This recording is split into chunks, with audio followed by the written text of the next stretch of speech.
When I first got into business and my own financial success, I really had no idea which way was up from down. It was as if I was like drowning deep under the water or stuck underneath an avalanche, not really knowing which direction was up, left, right, down. And so I had to go and figure out how to do everything myself. And inside this video, I'm going to cover what are the 6 lessons that I learned to become a millionaire and what I see are the differences that millionaires know that broke people don't. And now at the recording of this video, my business is on track, on target of doing $3 to $5 million this year. Last year, I did a combined total of 1.5 million. So I feel like, these are the things I had to learn myself. And then once I understood these concepts, everything unlocked and was able to have success for me pretty quickly. So let's hop into it. So I drew this for us all. So the first thing that I found that the difference of people that are millionaires is, first of all, that they reinvest in themselves. So they do things like they invest into knowledge, they invest into mentors, they put themselves in environments where they're setting themselves up for success. So it is allowing them and cultivating this this knowledge base and this mindset to handle problems, because the main concern is we don't know what we don't know. And how can you build $1 million business if you don't even know how to build $1 million business in the first place? And so for me, a lot of it was going and finding these people that had what I wanted in life and taking from their experiences by investing financially, or through my time, or just in being in the right rooms and in the right environments, to be able to learn and grow off of these people that were out there, and just constantly investing in my knowledge. Most people, as we're going to talk about in a moment, they think that learning is just only for when you're in school, and then once you get a job, the learning stops. But in fact, learning never stops. You need to, instead of taking that money and buying like stupid shit like watches or cars, or dumb stuff that isn't going to bring value to your life, until you have a large enough income, you want to take every single dollar that you have and put it into something that is going to make you more money. So when I was getting started, I did a lot of that. So the next point I wanted to jump into is surrounding yourself with other people that are winners, and taking care of your circle. So the main thing that I noticed with a lot of people that are very successful is not only are they successful, but typically a lot of their friends are successful as well. And so they're always surrounded by a bunch of other successful people in their lives. And so what you want to do is start finding the people that are winners and surrounding them, like bringing those winners into your inner circle, and downloading that mindset. So as the saying goes, you're the average of the 5 people that you surround yourself with. So if you're surrounded by a bunch of people that are just losers, that don't do anything with their lives and just smoke weed all day and do drugs, and just watch dumb Netflix shows, then you're likely going to be that as well. Not likely, you are going to be a stoner Netflix watcher that is very unproductive and probably broken. So versus if you're surrounded by a bunch of people that are successful millionaires, people that build businesses, just by being in this environment, you're going to be the same. And so focus on your circle. At first it may be difficult for me. I didn't really have anybody nearby me in my close vicinity that was successful. So I had met a lot of people online until I was able to meet a few people in my local town, even though I was in like a small town. And I was able to surround myself with a lot of other successful people. And now everywhere I go, I always meet successful people, and that has become my environment that I've cultivated in my life and everywhere that I go. So you want to find people that are successful, and you want to be very conscious of this kind of inner circle that you develop. They say, show me your friends and I'll show you your future. So show me your friends and I'll show you your future. So be cautious of that. Be conscious of who it is that you let into your life, and then also who it is that you don't let into your life anymore. And I'm not saying necessarily if you're surrounded by people that aren't, that are losers in your life, that you need to just entirely just stop, being friends with them and just sending them a text saying like, hey, we're not friends anymore. But instead, it's more so the fact of, like just spending less time with them, being less, not allowing yourself, not sharing yourself as much with these people, because they hinder your success and they hold you back. And just being conscious of that interest, and conscious of that, allowance of yourself into their worlds. The worst thing that would happen is, or the way that you have a bad circle, is you tell them about your dreams and what you want to accomplish in this life, and they tell you, oh, that would be nice, or yeah, good luck with that. And be like, oh yeah, haha, let me know how that goes. And they kind of have this kind of condescending tone of like trying to do something that's out of the realms of what you guys typically do or what's normal there. Anything that's not smoking weed or watching Netflix shows, you become an outcast in the group. And that's how you know that you're in the wrong circle. Because when you start talking about, the type of content that we talk about on this channel and you share it with your friends and they're, putting you down, that means, you're in the wrong circle. And instead, there's other circles out there that you can go find of people, local groups inside of your community, different groups online, different forums, social media, and connecting with these other people. So the next thing that I find that rich people do that broke people don't is typically, they're in the right vehicle. They're in something that's going to allow themselves to become a millionaire. Far too often I see as I scroll through social media all sorts of different gimmicks and different ways of like making money online. But typically, they're just gimmicks. They're things that can maybe make you $5,000, $10,000 a month, but they're not able to make $100,000 a month or $500,000 a month or $1 million a month. And so when I first got started into business, I got into some different ways of making money, but there was a lot of limitations to it. But also, I didn't have the right, it's like as we talked about earlier, you don't know what you don't know.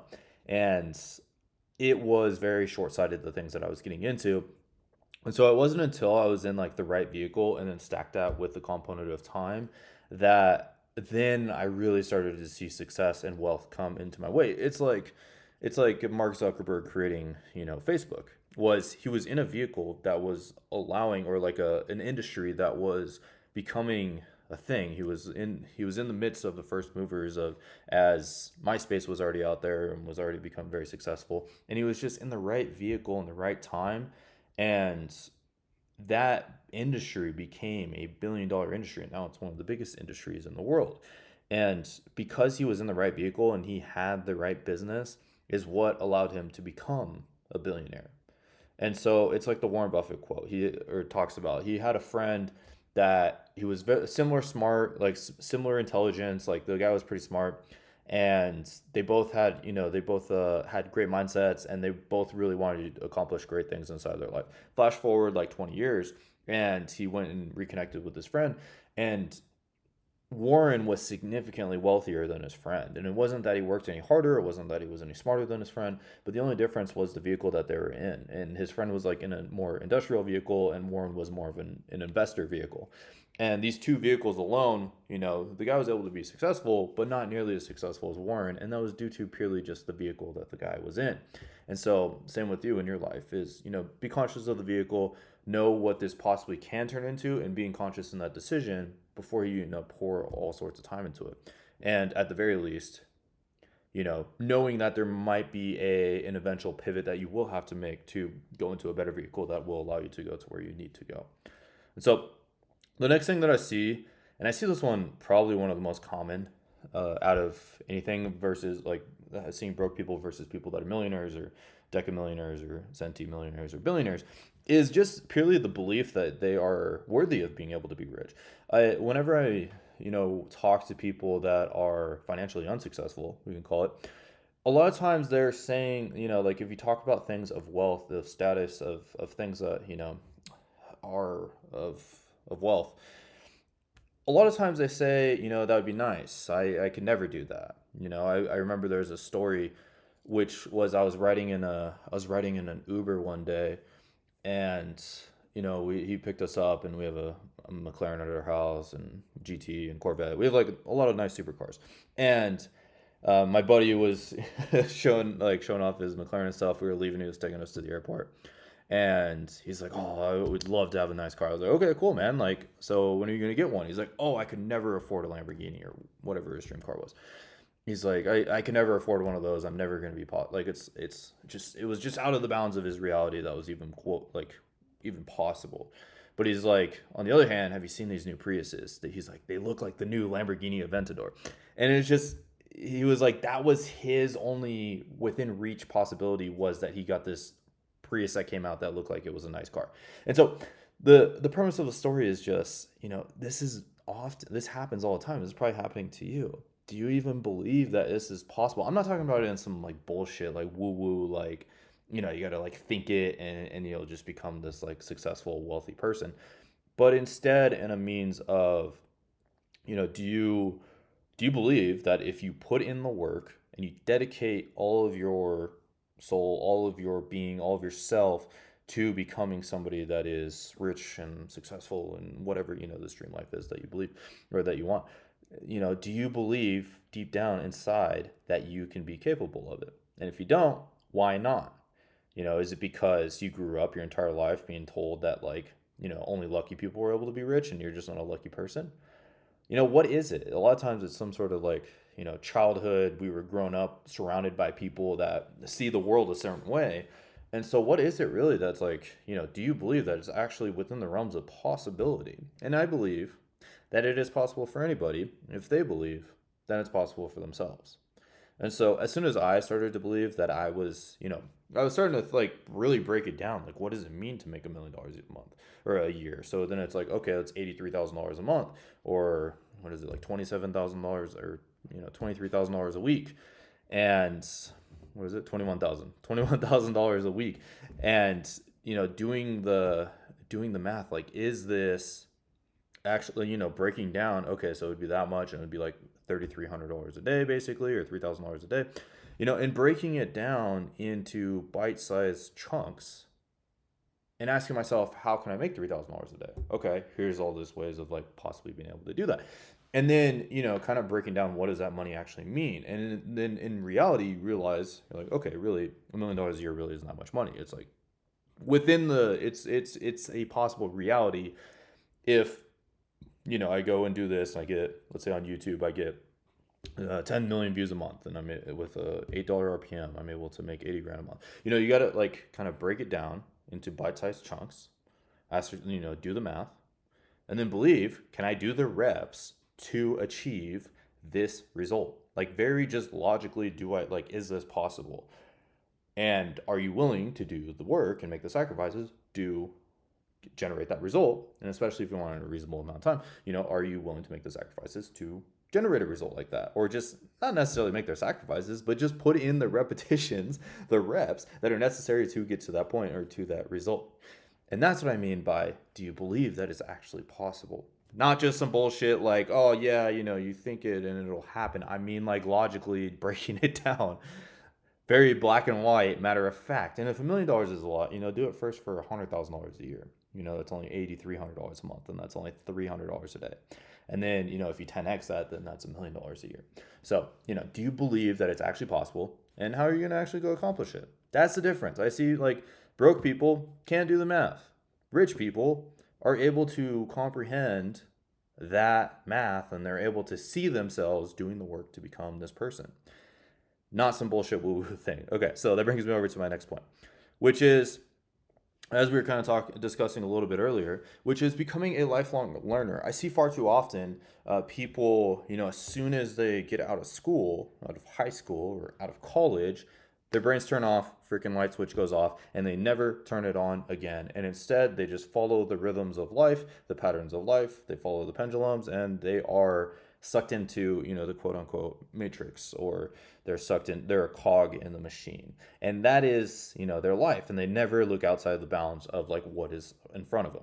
And so the difference that I see of somebody that's a lifelong learner is they're just a freaking child. Like the difference I see of a millionaire or someone that's worth a lot of money, especially the people I meet that are worth like $100 million, they're just the biggest freaking childs that you ever meet. They're like kids. Like they're kids in the candy store in life. Like they just view everything in this peak curiosity state. They're asking questions about everything. And, if you spend time with me, or if you spend time with somebody that's very, really rich and successful, you'll see they ask questions about everything. Like, why is it this way? Why is this door like have this mechanism on it? Why does this car look like this? Oh, why do they do this thing? Why do birds fly like that? And it's just a constant, curiosity. And they're a lifelong learner. They're just in love with the process of learning and growing as a person. Because as we were talking about earlier, you don't know what you don't know. And those are the worst things, the unknown unknowns, the things that just like, we don't even know that we don't know, are the things that are hurting us in this life. And the things that are like, imagine if, all it took was a book or like a conversation to to cure cancer, to, to end all of your mental illness or your depression, to, find you a wife or find you a husband, or to become a millionaire. All of that information is out there. But the issue is, for most of us, is we don't even know that information even exists, which is the issue with like the vast majority of 90% of the people in this, in this planet, or 95% of people on this planet. They don't even know this information is out there. They just think it's all just freaking luck, and just they dance around, sacrifice goats or something like that, and that's how people are billionaires these days. But in reality, there's that information is out there, and it's for us to go find this information, and to cultivate it in the serendipity of of life, in our day-to-day life. There's these things in front of us. And the biggest thing I see of a millionaire versus someone that's broke is, it doesn't matter how old they are, but they just love learning. I would attribute that to a lot of my success. I love learning new things, and learning new things helps me, become a more capable person. It helps me, accelerate things. It helps me help more people. Like, inside of here, I got to learn all these things, and now I get to share with you guys. So, if you want to become a millionaire, become a lifelong learner, enjoy the learning. So, last but not least, this is one of the biggest things, is most people, the difference that I see of a millionaire versus someone that's not successful is they don't give up. Like, you hear any story, like I was watching Steve Aoki's documentary last night. This guy went through hell trying to figure out how to become, the world-renowned DJ that he is. Like, in his early stages, this guy went through so much shit to try to figure everything out, until it was basically inevitable that he was successful. The thing that I see about broke people, or people that try to become a millionaire and then they don't become a millionaire, is they give up. After like a week or 2 months or 6 months or a year, they're just like, oh, that's not for me. Or 2 years, not for me. I don't know a single person that hasn't been very consistently showing up for over the span of 5 years that hasn't had some sort of success.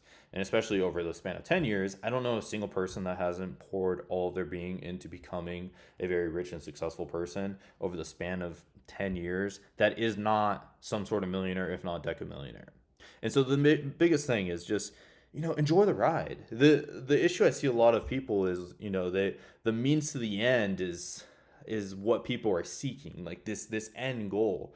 But in reality, the means to the end is working towards the means to an end. And what I mean by that, let me back up a little bit, is, let me draw it on here since we're over here. This part of our journey, of working towards this North Star, this part of us working towards our North Star, of this goal, of whatever it is the journey, is the destination. Because what you will realize is that these things that you want, the watches, the houses, the people, the life, the style, the traveling, and all of that, is really not all that cool. And I don't mean that to like, okay, don't chase after that stuff. But what I mean is, it is not nearly as fun as the actual journey of us trying to go and accomplish these things. It's the person that we become in order to become this millionaire or this very successful person. That's the fulfillment. The fulfillment is working towards becoming this person. And you see this a lot with like people that reach very high pinnacles of success. They dedicate their entire being of becoming this person. And the people that actually go and achieve it, the people that actually go and achieve the success, find nothing there for them. A lot of times you see them get depressed, overdose on drugs, live a very miserable life. And that is because they go and work really hard to become this person, and they're able to achieve the goal, and they realize that that goal was not enough. And so what I see a lot of like really like billionaires, as I study them a lot more lately, is they try to create a goal that they can never achieve in their lifetime. So that way they constantly have something to chase after, because they know the fulfillment and what their being is meant to be on this planet in this short time that we all have here. The way that they find the most fulfillment is in the chasing of these goals. And instead of constantly just setting a new goal and then just, this constant like dopamine of hitting new goals and just keep resetting the goals, they set a goal so large that it's just impossible for them to hit. But it's enough to where it's like it seems kind of possible, and it's a worthy enough kind of venture. It's a worthy enough mission for them to chase after. And so what you need to realize is just first of all, there's gonna be shit. There's always like life is a roller coaster, as I drew on here. Like there's always gonna be stuff happening. I love the saying, like we're all fighting the good fight. It's just that's what life is about. That's what all the life has. It's just like there's always gonna be fights. There's always gonna be battles.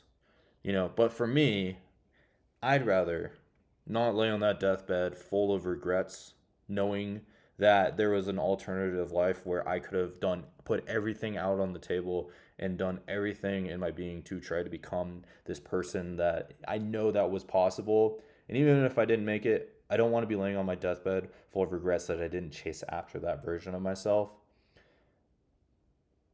and that I did everything I could to become that person. And so the main thing is just things are going to get tough. They're going to get hard.